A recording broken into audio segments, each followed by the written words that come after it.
Welcome again friends to course of international business. So, in the last lecture we talked about the EPRG framework and the stages of internationalization. So, we said what is the EPRG? Basically it starts from ethnocentric, that means home country, where the major focus is on the domestic country or home, and then polycentric, then where you move towards outside with this having the same product and marketing strategy, one tries to move across to other countries. Then the third is regiocentric, which is where the company tries to focus on similar locations or places which of or regions which have a similar culture and economic status and all, and finally with a particular product, obviously with a different kind of product, and finally polycentric, where they try to reach different places, all the different the whole globe becomes one, right, as good as that. So, it is a extension from the home to the whole world, right. Then we talked about the different stages of internationalization, in which again we said there are 5 stages, right. So, this 5 stages, in which one of them was the domestic, then the MNC, the transnational, the global, the international. So, the point is what is we said is a MNC is somebody who works from a home country, but then wherever they operate in each place they worked with a identity. That means the company tries to locate itself and become act like a localized company, they behave like a localized company, but they are basically an MNC, right. So, multinational. So, every country wherever they work they try to adjust themselves to the local market. Transnationals generally do not are not available there in the true sense, but still we can say some of the companies like Hindustan Unilever, Colgate are truly are transnationals, but as such getting a very true definition of meaning, somebody in today's days they is talking somebody truly transnational and somebody today purely domestic is very difficult to find. Both are extremes which are very difficult to find. Today we will look into one model given by Bartlett and Sumatra Ghoshal, a very known Indian economist. So, this is what we are talking about, the domestic, international, multinational, global and transnational company, right. So, okay, before that let us talk about what are the barriers to internationalization, right. So, in terms of the ranking, it has a ranking was done after doing some survey, and as per this survey the first comes under the heading of capabilities. So, what is that? Now, inadequate quantity of untrained personnel, you do not have good human resource, right, adequate people. So, that was the first problem to become international, to go international. Finance was considered to be the second, which says shortage of working capital to finance exports is a problem. Accessibility, limited information to locate or analyze the markets is third problem. Fourth problem again is connected with access, where she says identifying the foreign business opportunities is a barrier, is a problem, right, challenge. Then capabilities again comes, which says lack of managerial time. The first one was untrained personnel, right. Now, it is saying managerial time to deal with the internationalization, right. Then again it says inability to contact potential overseas customers, developing new products for foreign markets. Now, business environment was another point, which says unfamiliar foreign business practices, you do not know the practices in that host country, and that might be a problem. Again under heading capabilities it is meeting export product quality or standards or specification, right. And finally, another is under excess, which says unfamiliar exporting or procedures or paperwork.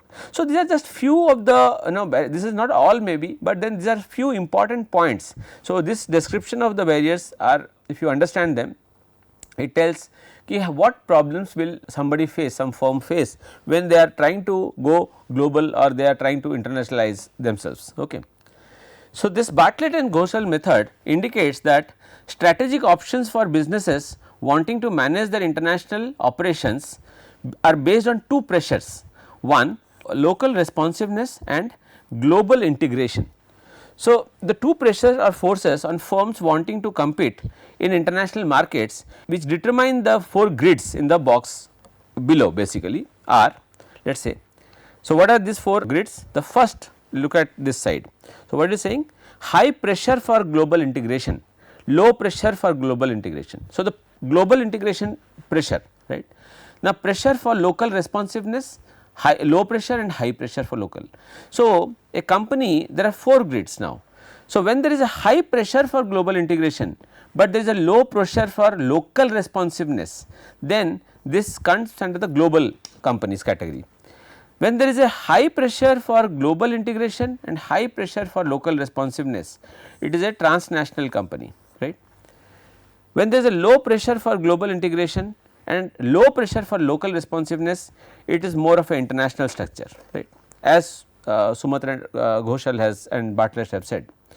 And when there is a low pressure for global integration and high pressure for responsiveness, it is called a multi domestic or MNC basically, that comes under the MNC category. So, these are the 4 different kinds of breakups which have been given in their model by Bartlett and Ghoshal, explaining, taking these forces of high pressure of global integration or pressure of global integration and pressure of local responsiveness, right. So, they gave this model. Now, look at this MNC for example, let us go visit back to the revisit the multinational corporation.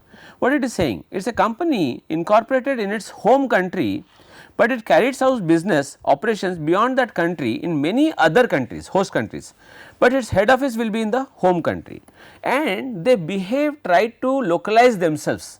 So, you know what Sumatra Ghoshal had and Bartlett had said is basically that companies need to act local, right, be global, but act local.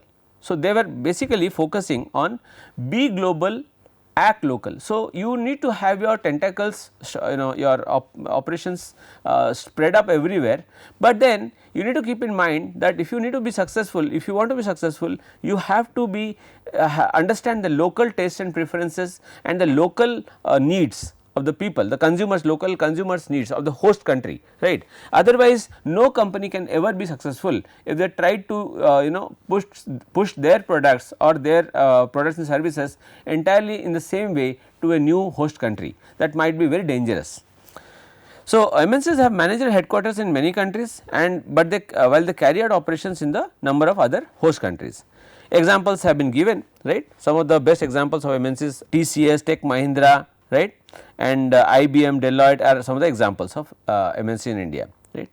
Now, what are these models of MNCs? Centralized, regional, multinational, right. So, what is saying in the centralized model, the companies put up an executive headquarter in its home country and then build various manufacturing plants and facilities in the other countries, right.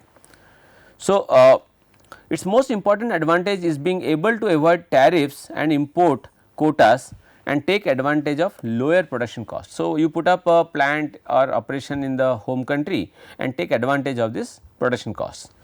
In the regional, what is happening? The model states that the company keeps its headquarters in one country that supervises a collection of offices that are located in various other countries.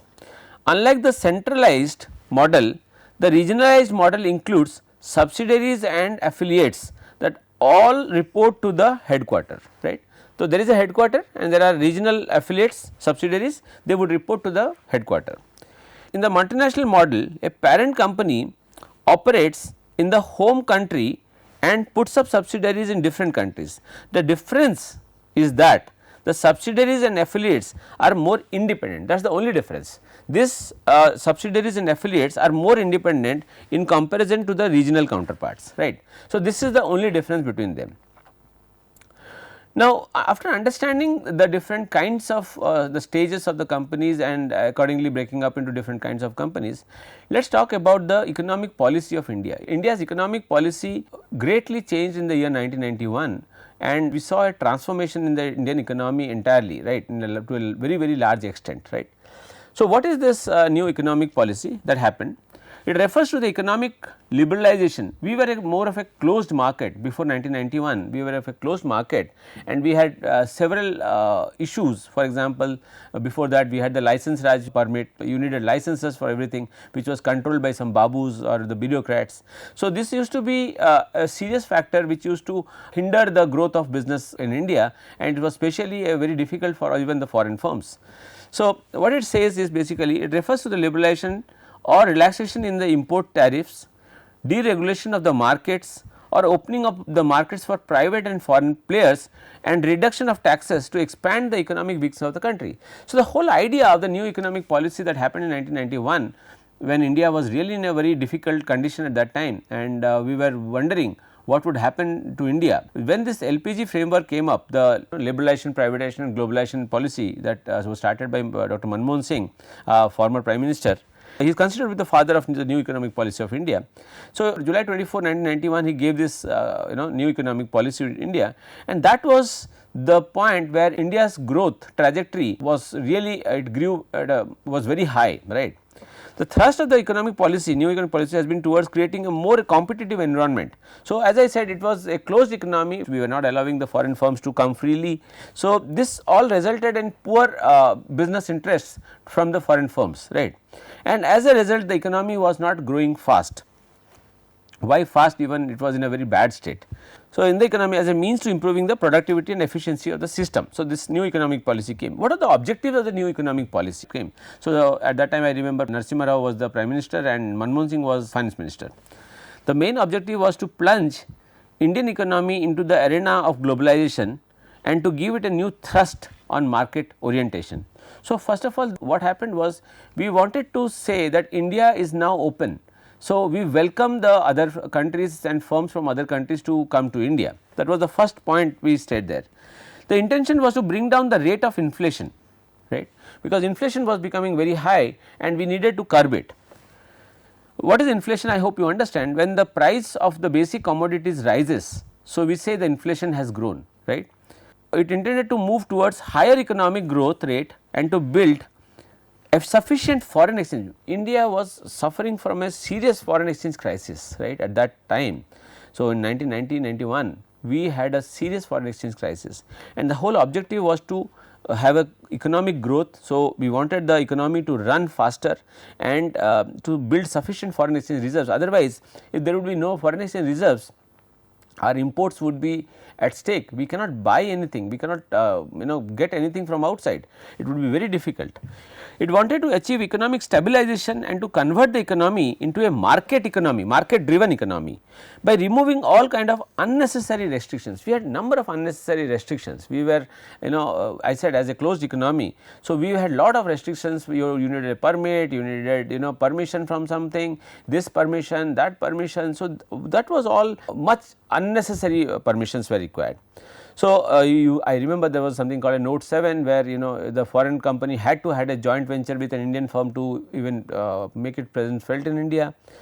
So, these are some of the problems. It wanted to permit the international flow of goods, services, capital, human resource and technology without many restrictions. So, India started welcoming the foreign players, and because these foreign players had a better technology with them, they had a large amount of capital and reserve. So, this was good for India because the Indian market did not have this benefits. So, at least when somebody came, it was good for the Indian economy because people got employment and they would get employment and the reserves would increase, right. So, that was the best possible solution at that point of time. There can be debates on whether what could have been done better, but at that point of time today we can see as that being one of the best policies that was done. It wanted to increase the participation of private players in all the sectors of the economy. So, private players were encouraged to participate, which was less because of this bureaucratic issues, right. Now, you see this diagram will tell you how we, although it is a up to 2010, but then still we 1950 onwards you see there is hardly any movement. 1990 this is the point where we were, right, and how the trajectory has taken up, how the movement has gone up, you see it is serious growth, right, it is a positively very high growth that has taken up. So, from 1990 to 2010 this 20 years India saw a tremendous growth, right. If you make it a graph, you can check the kind of growth we generated in this 20 years. What are the major highlights of the economic reforms was during in this 1991 reform? First was the de-reservation of industries of the public sector, right. Second was liberalization, abolition of industrial licensing system. Third, privatization of the public sector enterprise. We started thinking how to go make some of the public sector units also privatize them, right. The government thought that it is none of our business to do business, right. Fourth, we welcomed globalization. Okay. So, this in totally this LPG framework, liberalization, privatization, encourage privatization and go global. So, this was the model which India accepted at that point of time. So, LPG, this liberalization refers to the relaxation of the government regulations and restrictions in the economy in exchange of free flow of goods and services between the countries, right, for greater participation of private entities. Privatization is defined as a transfer of ownership and management of an enterprise from the public sector to the private sector. So, most of the ill public sectors or unhealthy public sectors where the government thought we should sell it off and try to, until unless they were in some sensitive sectors like defense and all, we should try to privatize, give it some private hands and let them do it efficiently. This helped saving the government's capital also, and the government did not have to intervene too much in between, and that saved precious time of the government. Globalization is described as the process by which regional economies, societies and cultures have become integrated through a global network of communication, transportation and mode and trade. So, now when globalization was encouraged, when we liberalized and we went global. So, we also went global and we invited countries outside companies to come to India. This really helped wonders for India. So, many products were there in which India had a stronghold, and those products were easily exported today then at that time, and in many areas India was quite weak and we needed a hand holding and support at that time. So, that helped because the foreign companies found that India is a domestic as a market is huge. So, if they come to India they would find a good presence here and they would find a good market. So, this helped them also. Some of the major aspects of liberalization that happened in that time was, first we start with the abolition of the licensing. So, the license Raj and you needed a permit. So, what it says in the year 1991, the abolishing licensing for most industries except 6, right, industries of strategic significance. They include alcohol, cigarettes, industrial explosives, defense products, drug and pharmaceuticals and hazardous chemicals, and certain others reserved for the public sector. So, this would boost to set up of new industries and shift focus to the productive activities. So, the government thought if we abolish the licensing, which is a unnecessarily a hindrance and a problem for the private players to come into the business, they thought we should completely remove it, right.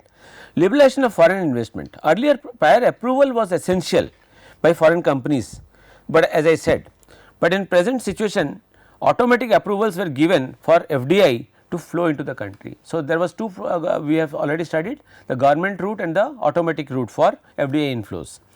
A list of high priority and investment intensive industries were delicensed and could invite up to 100%. In the last class I had given you a task also, if you remember, where I asked to find out the different investment FDI investments in the various sectors.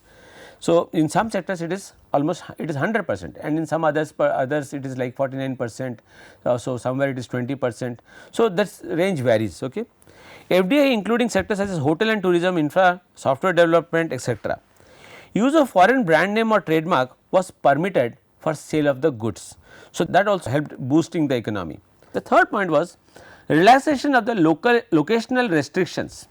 There was no requirement to get approval from the central government for setting up industries anywhere in the country except those specified under compulsory licensing or in cities with a population exceeding 1 million. So, some like for example, the polluting industries were required to be located 25 kilometers away from the city periphery if the city population was greater than 1 million or thus 10 lakhs. So, these kind of relaxations were also given to the industries to set up their facilities. The last fourth point was liberalization of the foreign technology imports for business projects in which imported capital goods were required. This imported technology, imported raw materials were required. Automatic license would be given for foreign technology imports up to $2 million US, right. No permission would be required for hiring foreign technicians and foreign testing of indigenously developed technologies. So, you do not require any permission to hire foreign technicians and testing our own products developed in our own country. So, these were some of the important aspects. Another important aspect was the phased manufacturing programs. Under phased manufacturing program, any enterprise had to progressively substitute imported inputs, right. So, inputs which you imported have to be substituted, right, with the local made ones, right. Components with domestically produced inputs under local content policy. So, that was the policy was how much of import you can make and how much you what was the limit, right. The new industrial policy abolished this PMP, right. So, this phased manufacturing program, they abolished this point of how much you can import, right, for all industrial enterprises. Foreign Investment Promotion Board FIPB was set up to speed and approval for foreign investment proposals. So, now companies, the Indian companies could import and the foreign companies could easily set up their plants in India. The reforms in the public sector was also a very key factor that happened during this time. There was more autonomy to the PSUs through the memorandum of understanding MOUs restricting interference of the government officials. So, government officials would not interfere much in the PSUs because it was felt that these government officials were actually creating trouble in the smooth running of these PSUs and allowing their managements greater freedom in the decision making. The next point is the MRTP Act. MRTP is Monopolies Restrictive Trade Practices Act. So, what it is say? The industrial policy of 91 modernized the MRTP Act, right. Regulations relating to concentration of economic power, pre-entry restrictions for setting up new enterprises, expansion of existing businesses, mergers and acquisitions have been abolished. So, the Monopolies and Restrictive Trade Practices Act, which was modernized, right, it helped in paving way and encouraging the investments to grow larger and the investors to feel more safer, right. How the impact, what was the impact of the liberalization on the Indian economy? So, this is some of the impacts you can see, some simple ones let us take.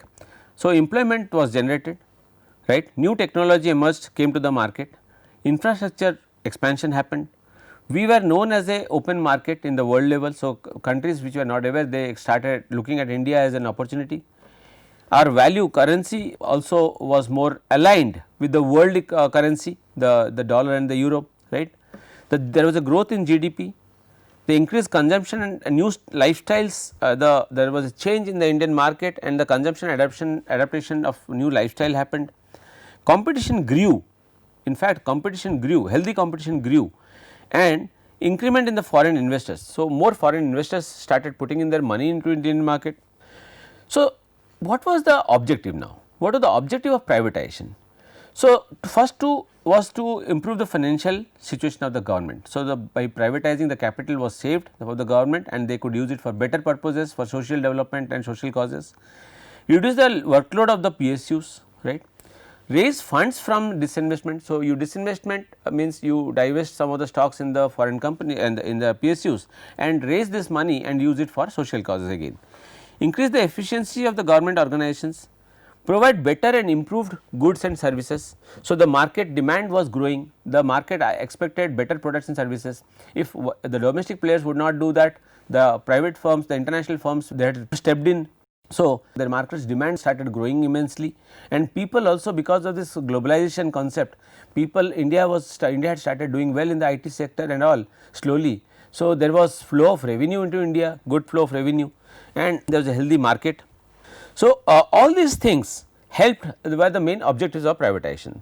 Some of the examples I have brought you can see. So, like for example, this was some examples of privatization, the VSNL, the popular ones let me take, Balco, Bharat Aluminium Company Limited, right, Indian Tourism Development Corporation ITDC, right, Hotel Corporation of India Limited, Paradip Phosphates. So, all these are the good examples of privatization where the government started, gave up their stake and they asked the the private players to step in and own the company, right. So, there are three major types of privatization. Now, what are they? So, let us talk about them. Delegation, government keeps hold of the responsibility and private enterprises handles fully or partly the delivery of products and services. So, what is the relationship? What is happening? The government delegates, that means it holds the responsibility, but it allows the private enterprises to deliver the product, so make and deliver the product and services. Second is the disinvestment method, the government surrenders the responsibility, completely gives up to the private sector. Displacement, the private enterprise expands and gradually displaces the government entity. So, the government allows it to do that. The private enterprises expand and finally, they completely displace the government entity. So, these are the three types of the prominent types in which privatization happens. What are the merits? Profit making increases, right, in the PSUs, and it helps to diversify their business and make them more healthy and competitive. Sick units, which was a major problem in India, there were lots and lots of sick units. So, how to revive these sick units was also an important point. How to create accountability and responsibility in the PSUs, because there was a lot of bureaucracy and involvement of the political people and all. So, to find out, to hold somebody accountable and responsible was becoming very difficult.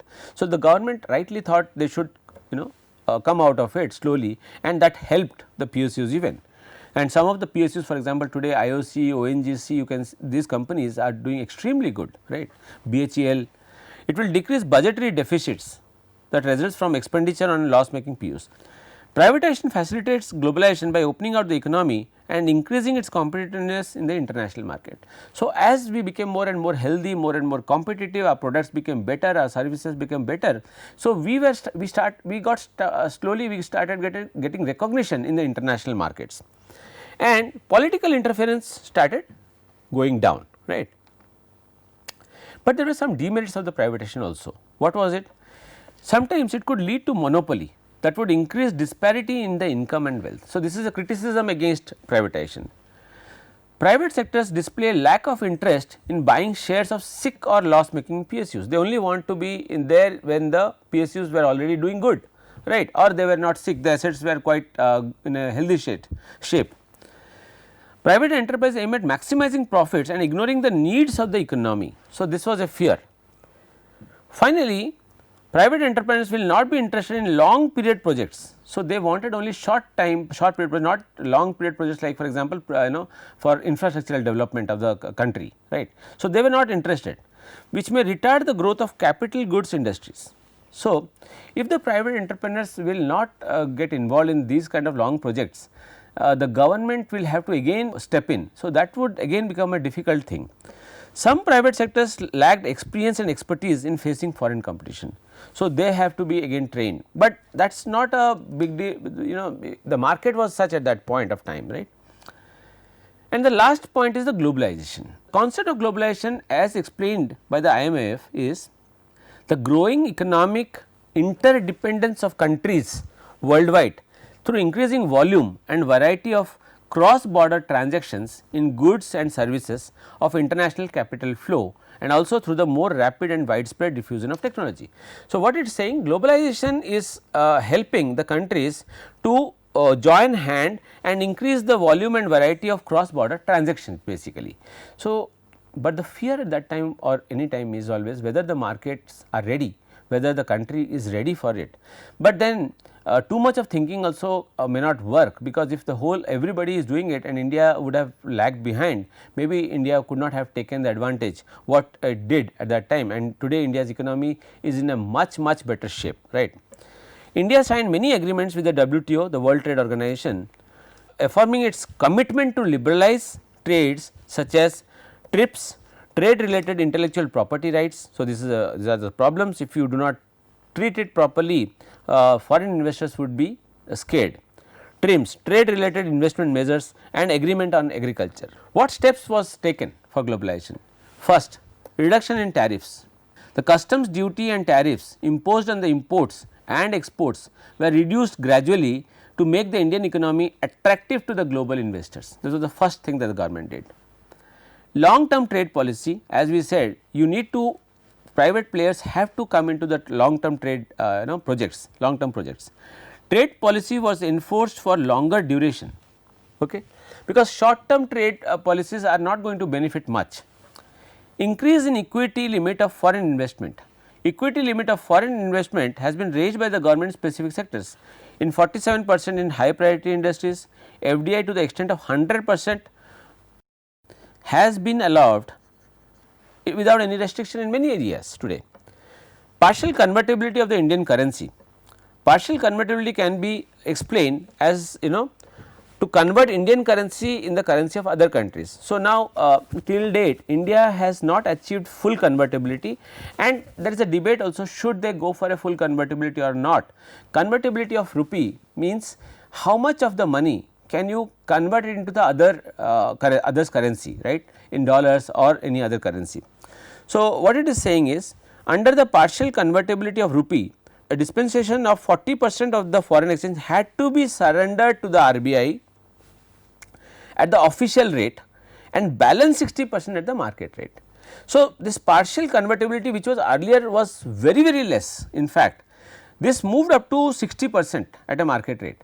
So, this helped even the businessmen and the industrialists to do business more freely, and the more it grows, it is wise, it is better for business, it is understood, but there are limitations and there are adverse effects also. So, the country is slowly taking a very cautious path, very slowly they are moving towards it, right.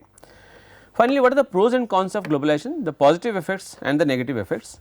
So, some of the positive effects are free flow of capital, spread of production facilities, balanced development of the world economy.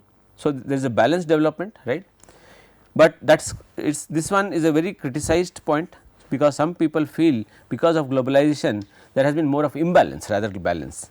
Increase in production and consumption, commodities at lower price with high quality because of the healthy competition that evolved in the market, there was pressure to generate better quality products, and that too at a cheaper price. Increase in job and income, higher standard of living, and human development were some of the positive effects. What are the negative effects? Loss of domestic industries. So, many domestic industries who could not sustain the pressure, they died, but that is true also to some extent, because it is like the Darwin's law of natural selection. If you can't survive, if you can't do well, you will die, you will perish. Exploitation of human resources happened, this is a negative effect. Decline in income in some regions, for example, where there were no industries or something. So, there was hardly any growth. So, these areas there was unemployment also. Transfer of natural resources is a criticism against globalization. So, this is similar to the time when the colonies were made and companies came and they settled here, countries came and settled in one country and extracted the natural resources and took it to their home country. So, this is a negative or a negative criticism for globalization. So, and the widening gap between rich and the poor, and dominance of foreign institutions. So, these are some of the pros and cons of globalization. If you understand, but nothing can be taken in totality. So, everything will have its own merits and demerits. So, if privatization, liberalization, globalization has some demerits, it has a large number of merits also. And the point at which India was standing during 1991, during when Narasimha Rao was the Prime Minister and our former Prime Minister Manmohan Singh was the finance minister, had India not gone into this new economic policy, India would have had a really tough time. It would have been very difficult for our business to survive, and our economy would have there was a fear of collapsing. But all this thanks to Dr. Manmohan Singh and the wise men of India at that time, who the economists who thought like this, and they opened up the market, and the result today is that India is one of the I think in the recent as for the recent data, India is 7th in terms of the economy in the world, right.